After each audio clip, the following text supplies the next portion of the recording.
Pang-action, oke?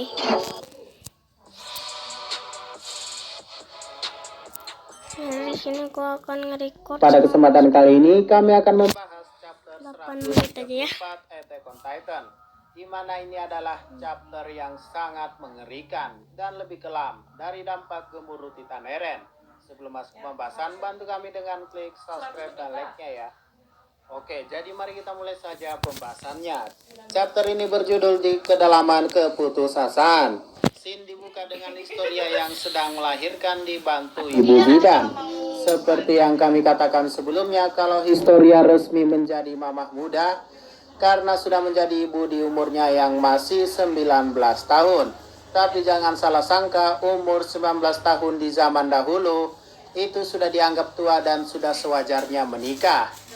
Referensi ini kami dapatkan dari anime Samurai X, yang dimana kita kenal sebagai Genbuku, yang merupakan penanda bahwa mereka sudah beranjak dewasa. Pada perempuan, mereka dikatakan dewasa ketika berumur 18 sampai 20 tahun. Oke, lanjut. Scene berikutnya diperlihatkan 3 negara yang memiliki kondisi yang sama, yaitu Marley yang berkerumun dengan wajah ketakutan, Inggris dengan mayoritas ras kulit hitam yang memungkinkan adalah kampung halaman Onya Kopon. Dan kenapa kami berkata Inggris? Karena ada monumen Big Ben di sana sebagai referensi. Dan Jepang atau Hizuru terlihat dari kuil yang ada di sana. Plus ada gerbang khas Jepang di sana atau biasa yang disebut sebagai Tori. Dari artinya Tori adalah pintu gerbang kuil Shinto yang menjadi pembatas antara kawasan suci dengan kawasan tempat tinggal manusia. Ini jelas menandakan kalau batas itu sudah dilewati gara-gara Titan dinding yang menghancurkan umat manusia. Dan dilanjutkan dengan scene di mana mereka semua digeprek oleh Titan. Bahkan mereka yang sedang berdoa pun tidak ada ampun bagi mereka.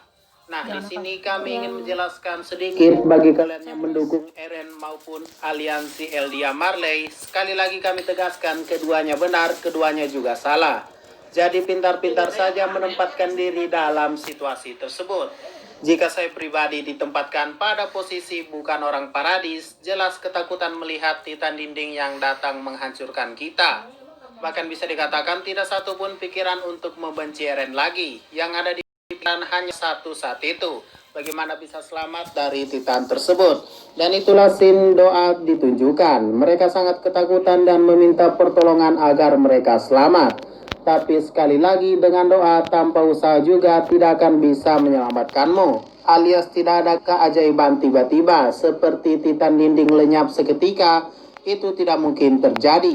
Oke, lanjut. Sebagian umat manusia sudah dipojokkan ke sebuah tebing atau jurang yang mengarah ke laut. Dan mau tidak mau mereka memilih jatuh bunuh diri ketimbang diinjek oleh Titan dinding. Dan ada sebuah scene di mana seorang bayi yang diangkat dan dipotong sampai ke belakang barisan. Itu agar bayi tersebut tidak mati jatuh ke jurang. Tapi tetap saja ia akan mati keinjek oleh Titan. Nah, scene ini mengingatkan kami pada satu kejadian yang sangat mirip, yaitu ketika bayi pertama dari keturunan Ymir lahir setelah Ymir mati saat itu. Ada perbedaan yang signifikan di sini, dan alasan kenapa Isayama Sensei menggambar panel yang mirip. Pertama, bayi Eldia dan bayi Marley menggambarkan dua hal yang berbeda. Satu terlahir sebagai berkah dan harapan Eldia, satunya lagi terlahir sebagai berkah juga tapi harapan terakhir Marley.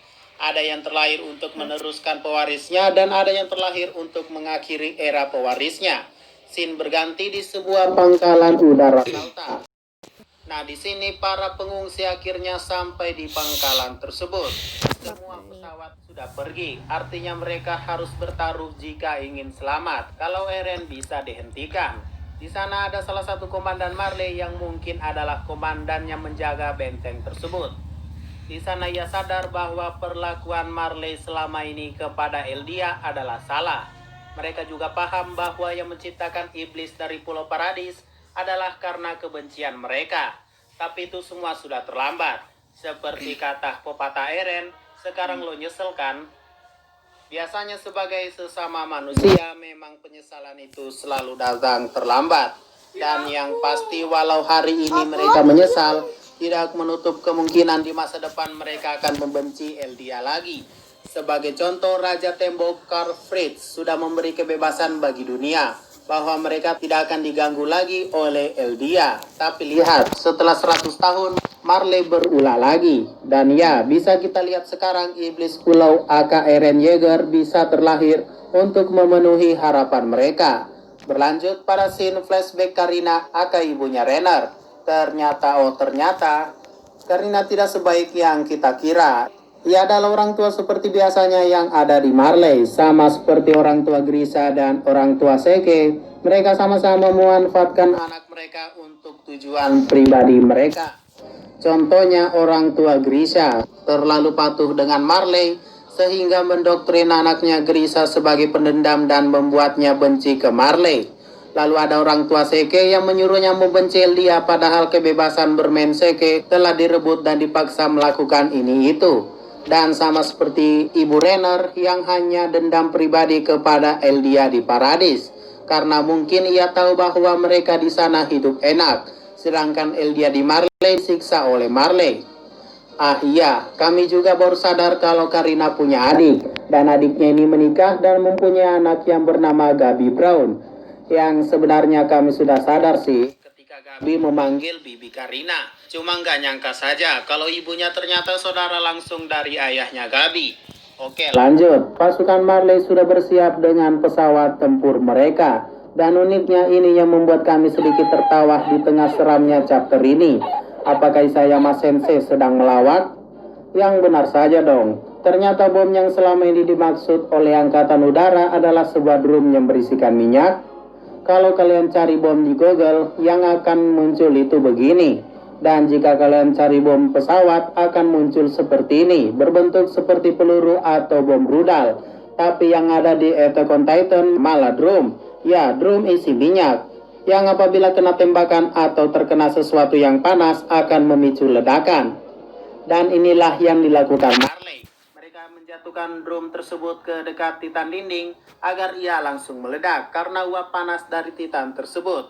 Dan memang begitulah metodenya. Kami pikir bom pesawatnya bakal keren, ternyata kita di-prank. Secara teori ini sih bukan bom ya. Mungkin yang kalian harapkan juga adalah sebuah bom atom. Tapi sepertinya di era Eren bom tersebut belum ada.